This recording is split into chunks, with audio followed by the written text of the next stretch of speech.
So when it comes to changing things from the comics that are well established in the Marvel universe, I guess you could say that the Marvel Cinematic Universe or the film universe has taken a lot of liberties.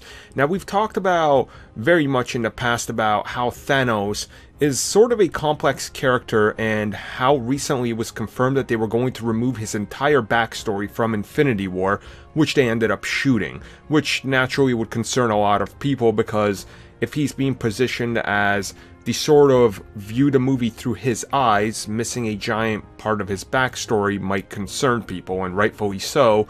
When you have Thanos who's been built up for about 8 years, you can see why that might be problematic. Now, in the comics, Thanos' backstory is rather complex because, one, you would have to establish who the Eternals are. 2, you would have to establish Titan, where he's from. 3, you would have to establish his mother and why she hates the way he looks and how she wanted to murder him the moment he was born.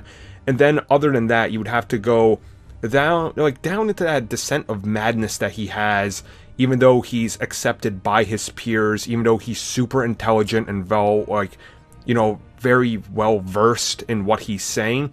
That's a lot of ground to cover. It's almost like an entire movie by itself. So you can kind of gather on why they might not necessarily want to go down that route, because it might use up too much time and maybe only just hint upon it. Well, it has recently just been revealed that they're going to make some significant changes to exactly how he's being handled in the movie. For instance, he's obviously going to be as strong as the Hulk and even stronger, as I've talked about before.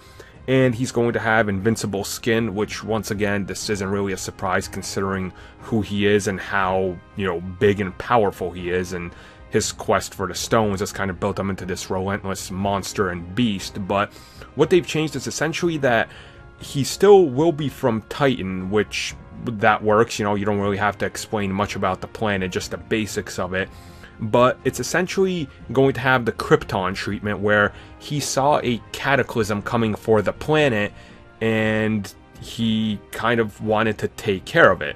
Now, his way of taking care of it was essentially going to be, let's exterminate all life on this planet that's useless and save ourselves.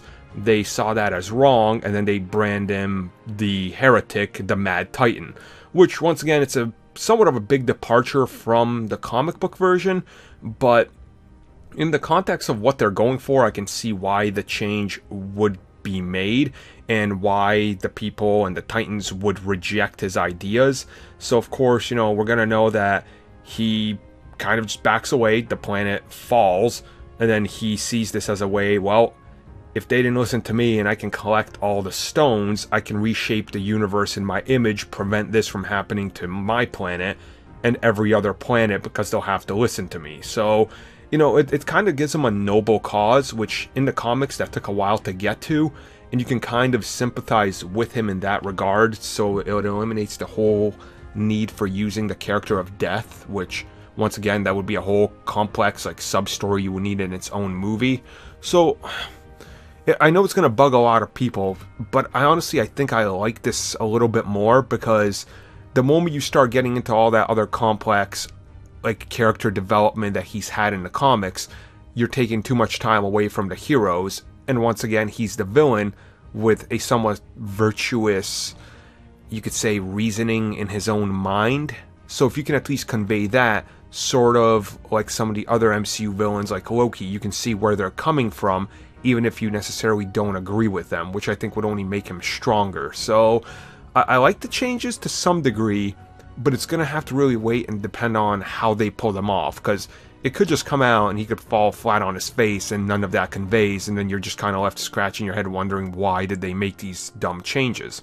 Sort of like some of the changes they made to Ultron, which in some regards he works better than the comic book version, but in many he fell short of the fear-mongering villain that he should be, which that's always the fear with the movies. But, that's just my thoughts. You guys can let me know yours, of course, in the comments down below, and I'm pretty sure we're going to have way more words to say about this in the coming weeks, and of course, once the movie releases.